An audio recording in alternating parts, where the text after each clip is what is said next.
নমস্কার। স্বরচিত কবিতা বিনয় বাদল দীনেশ।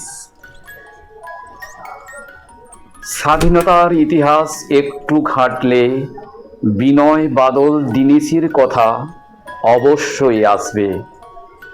এই তিন নির্ভীক বীর, নিবেদিত প্রাণ, বিক্রমপুর ছিল তাদের সবার জন্মস্থান। বিনয় বসু জন্ম নিলেন রোহিতভোগ গ্রাম, সেই গ্রাম বহন করে তার উজ্জ্বল নাম। পূর্ব শিমুলিয়া গ্রামে জন্মালেন বাদল, দেশকে মুক্ত করতে তিনি ছিলেন অবিচল। রেবতী মোহন বসুর পুত্র বিনয় বসু মহান, শ্রদ্ধা ভরে স্মরণ করি গুণী এই সন্তান। বেঙ্গল ভলেন্টিয়ার্সের নাম সর্বজনগ্রাহ্য, নেতাজি সুভাষ ছিলেন তার সক্রিয় সদস্য। ঢাকা মেডিকেল কলেজে যখন বিনয় পাঠরত, বেঙ্গল ভলেন্টিয়ার্সে যোগে পড়া রইল অসমাপ্ত। সুধীর গুপ্ত এই নামটি অনেকেই জানে না, বাদল গুপ্তের প্রকৃত নামটা করি বন্দনা। বানানী পাড়া স্কুলে ছিলেন যখন শিক্ষারত, নিকুঞ্জ সেনের দেশপ্রেমী হলেন অনুপ্রাণিত। অবনীকান্তের বীর পুত্র বাদল হলেন মহান, দেশ সেবার ব্রত নিয়ে দিলেন আত্মবলিদান। বিক্রমপুরের যশোলং গ্রাম পেল তার সুনাম, দীনেশ গুপ্তের জন্মভূমি তাই উজ্জ্বল ধাম। সতীশচন্দ্রের ছেলে দীনেশ বাংলার সুসন্তান, বিনোদিনী মাতাকে মোরা জানাই শত প্রণাম।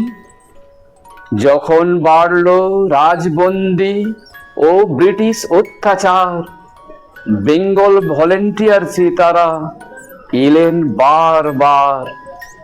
দেশকে স্বাধীন করা তাদের ছিল সাধ, বেঙ্গল ভলেন্টিয়ার শেখালো সংগ্রামের পাঠ। 1930 সালের 8ই ডিসেম্বর ইউরোপীয় পোশাকে করেন সম্মুখ সমর। সকলের গন্তব্য ছিল রাইটার্স বিল্ডিং, অত্যাচারী সিমসনকে দিল শাস্তি সমুচীন। কোট টুপি সজ্জিত তিন বীর সন্তান, সাহেব ভেবে রক্ষীদের হলো না সন্দেহ। তিন বীর হাজির হলেন একতলা অলিন্দে, গুলিতে খতম করেন তারা অত্যাচারী সিমসনে।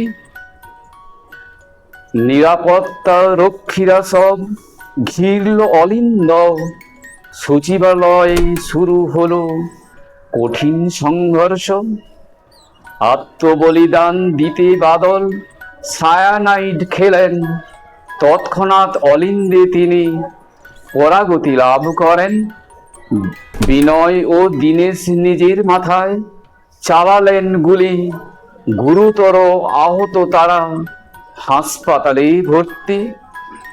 হাসপাতালে বিনয় বসু ত্যাগ করলেন প্রাণ, দেশের জন্য আত্মত্যাগের চিরস্মরণীয় দান।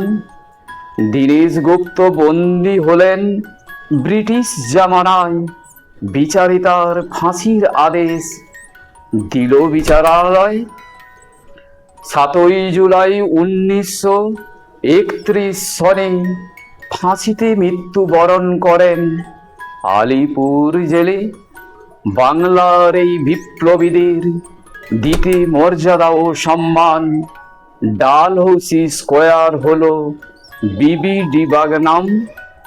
তাদের ত্যাগ, সাহস ও আত্মবলিদান ভারতের ইতিহাসে তারা চিরভাস্বর ও মহান, প্রজন্মের পর প্রজন্ম তাদের করুক সম্মান। বিনয় বাদল দীনেশ ঠাকুর চিরকাল অম্লান। নমস্কার।